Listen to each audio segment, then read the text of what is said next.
안녕하세요. 저는 한영고를 졸업한 허정빈입니다.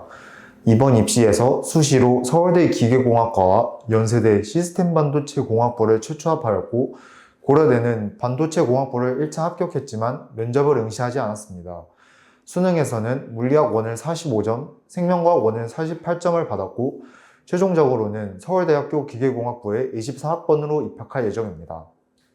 저는 일반 전형으로 합격했습니다. 일반 전형은 말 그대로 학교장 추천이나 학교가 속해 있는 지역과 상관없는 수시 전형이고 고등학교 내신, 생활기록부, 그리고 서울대 재시문 면접 등을 통해서 심사합니다. 저는 일반고인 한영고를 다녔기 때문에 자칫하면 과학고, 영재고 학생들에게 수학 재시문 면접에서 경쟁력이 떨어질 수도 있었지만 고등학교에서 진행된 면접 대비 프로그램을 꾸준히 이수하였고 개인적으로도 수학에는 자신감이 있었기 때문에 합격할 수 있었던 것 같습니다. 저는 내신 과목으로 물화생 1, 2를 선택하였고 수능 과목으로는 물리학 1과 생명과학 1을 선택하였습니다.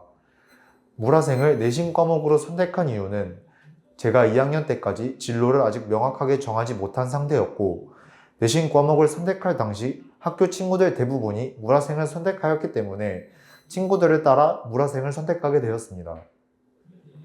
수능 과목으로 물리 1과 생명과학 1을 선택한 이유는 내신 대비 과목으로 개념이 어느 정도 잡혀있는 상태였고 특정 파트만 꼼꼼히 준비하면 점수가 잘 나올 것이라 생각했기 때문입니다. 물리는 과목 자체가 가진 명성에 비해 수능 문제는 쉽게 출제된다고 예상되어서 선택했고 생명과학 1은 가장 어려운 부분인 유전 파트의 문제 풀이 기술만 습득하면 비교적 1등급을 쉽게 받을 수 있다고 생각했습니다. 이러한 제 선택이 잘 맞아 수능에서도 좋은 결과로 이어졌다고 생각합니다. 고등학교에 들어가면 생활기록부, 동아리, 학교 활동 등 중학교 땐 준비하지 않았던 것들을 준비해야 합니다. 저는 무엇을 가장 중요하게 생각해야 하는지에 대한 고민이 생겼고 이것들의 우선순위를 정하는 것이 고등학교 저학년 때 가장 막막하고 어려웠습니다.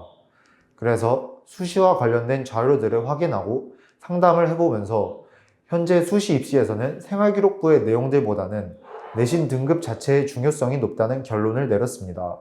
그래서 저는 생활기록부를 채우는 것보다는 내신을 준비하는 데 가장 많은 시간을 투자하였습니다.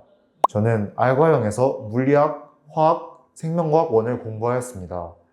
예비 고2가 되어 과학탐구 선행이 필요했을 때 우연히 알과형을 알게 되었고 친구들도 알과형 선생님들이 괜찮다고 추천해줘서 다녀보게 되었습니다.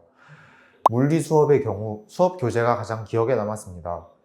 헷갈리기 쉬운 문제 유형들이 다양하게 수록되어 있고 교과 과정과 연관된 개념 설명 또한 자세하게 수록되어 있어서 학교 수업과 수능 준비 두 가지를 한 번에 대비할 수 있어서 좋았습니다.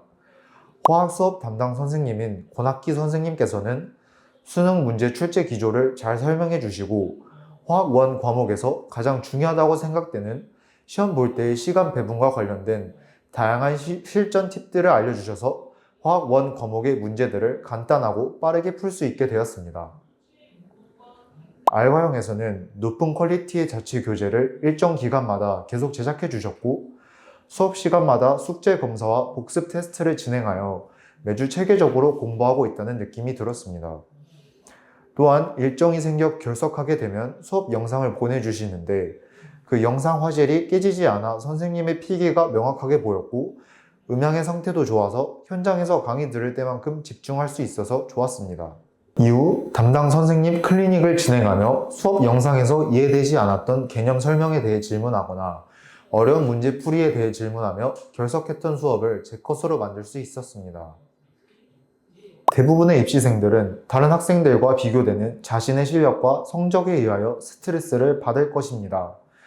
매일매일 힘들게 노력하고 있는데 시험 점수는 좋게 나오지 않고 컨디션이 좋지 않아 하루 쉬고 싶은 마음이 들어도 다른 학생들은 아무렇지 않아 보여서 오늘 쉬면 다른 학생들에게 뒤처지지 않을까 라는 생각이 들게 될 것입니다. 또 나보다 노력을 덜 하는 것처럼 보이는 학생이 자신보다 성적을 더 좋게 받는 모습을 보면서도 스트레스를 받을 수 있습니다. 하지만 후에 친구들과 얘기해보면 나보다 노력을 덜 하는 것처럼 보이는 친구도 뒤에선 열심히 공부하고 있었고 그 친구들도 다른 친구들과 자신을 비교하며 똑같이 스트레스를 받고 있었다는 것을 알게 되었습니다. 앞으로 여러분들은 수험 생활이라는 정말 힘들고 막막한 시간을 견디게 될 것입니다. 그러나 자신의 실력에 믿음을 가지고 노력한 만큼 결과가 돌아오게 된다는 사실을 기억하고 힘낸다면 힘겨운 수험 생활을 이겨내고 원하는 결과를 받게 될 것이라고 생각합니다. 감사합니다.